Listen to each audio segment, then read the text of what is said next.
Manipur ngasi mioi manga nauna COVID-19 positive oikre hausi phabu gi oina COVID-19 gi leiriba update sing aikogi impact news ki journalist Khetrmew Premchan dagi khangmina se Premchan ngasi gi oina hausi phabu gi kari anoba pau sing leibage haibado thambiyu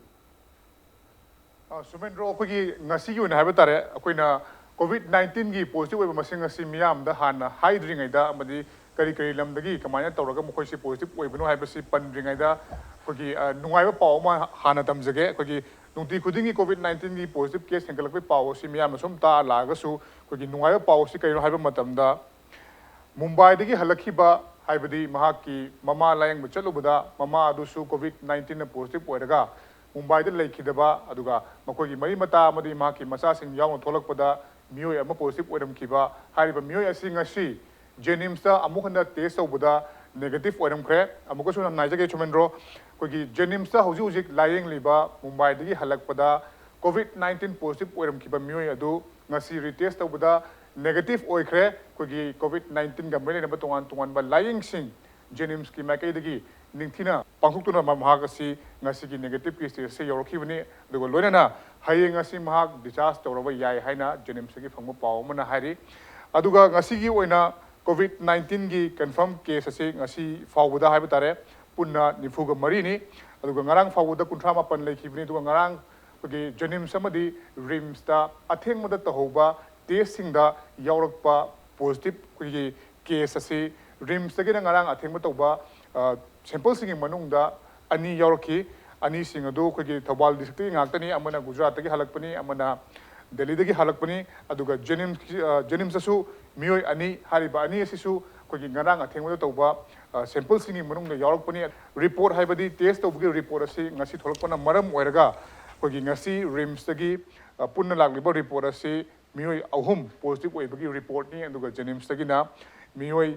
ani positive oibagi report ni adubu hojik lairiba kogi rims amadi Jenims ta lairiba COVID-19 gi patient khudimag stable oiri duga yamna henjan ba makoida sor honba waba symptom yam ka hena lakpa amata leitri adugi su mathakta kogi ngasi Jenims ta negative oirakpa asina atopa leiriba patient sing asisu makoisu akogi masase phagalaklaga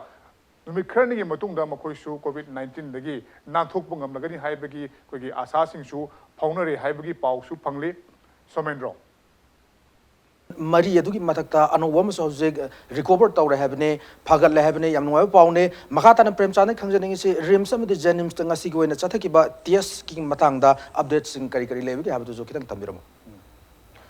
Somendro test tawbugi matang asi kogi nongma ge sum hengale haibi hai maram ding asi rims ta punna sample chamri gi test tawbugi report lakhre report adugi manungda ngarangi kogi athengmuda phangkiba kogi report adu tha dabida kogi positive ama yauromkhibani aduga atai di negative ngaktani aduga chamaga humdra ma thoi 171 sample amasu hoji makana kogi test tawbugi thabak chathari hari aduga Jenims ki oina ngasi asi punna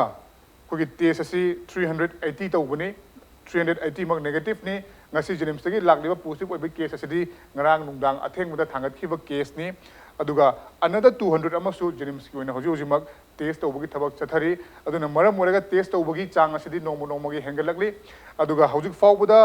kogi active case ta nimfu sukre aduga confirm case haiba tare apunba COVID-19 gi confirm case na nifu mari ni aduga tuan ba lenga ki authorities sing na quarantine center sing yangshen ba amodi flight tagi lakliba miyam asibu magi kogi kendra da leiriba quarantine center sing community quarantine center sing da Tinduna mafamdu lehena bakan na honari aduga numitra mangani henma kaya ama su yauri haibagi paudi lakdi lenga ki order matungina hokhiba megi tang kunmari thokiba order ki matungina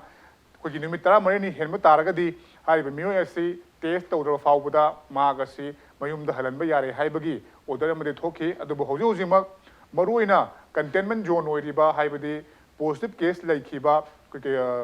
quarantine center singdi makoi hariba positive case adudagi hauraga amuk nauna numit thiraga makoi sing adu amuk test thokpagi mathau tabana maram moiraga numit henbasu dum lai haibagi wafam su lagli aduga nakal amaromda kogi rims ki tuan ba staff sing makoi ki doctor sing nurse sing na rims ki authority na makoi da yangshen bidre tuan ba awat pa kya ama leiri haibagi pau ꯐꯥꯎꯔꯛꯈꯤꯕ ꯇꯣꯉꯥꯟꯕ ꯑꯩꯈꯣꯏꯒꯤ ꯃꯈꯣꯏ ꯈꯪꯅ ꯆꯥꯟꯅꯕ friend ꯁꯔꯀꯜꯁꯤꯡꯗ social ꯃꯦꯗꯤꯌꯥꯗ ꯐꯥꯎꯔꯛꯈꯤꯕ ꯑꯗꯨꯒꯤ ꯃꯇꯥꯡꯗꯁꯨ ꯑꯩꯈꯣꯏ ꯔꯤꯝꯁꯀꯤ ꯑꯣꯊꯣꯔꯤꯇꯤꯒ ꯋꯥꯔꯤ ꯁꯥꯟꯅꯕ ꯃꯇꯝꯗ ꯍꯥꯏꯔꯤꯕ ꯍꯤꯔꯝ ꯑꯁꯤꯒꯤ ꯃꯇꯥꯡꯗ ꯑꯩꯈꯣꯏ ꯃꯈꯣꯏꯅꯁꯨ ꯌꯦꯡꯁꯤꯟꯅꯕ ꯍꯣꯠꯅꯒꯦ ꯑꯗꯨꯒ ꯀꯥ ꯍꯦꯟꯅ ꯑꯍꯣꯕ ꯂꯩꯕꯒꯤ ꯋꯥꯐꯝꯗꯤ ꯂꯩꯇꯦ ꯍꯥꯏꯕꯒꯤ ꯋꯥꯐꯝꯁꯨ ꯐꯣꯡꯗꯣꯔꯛꯂꯤ ꯁꯣꯃꯦꯟꯗ꯭ꯔꯣ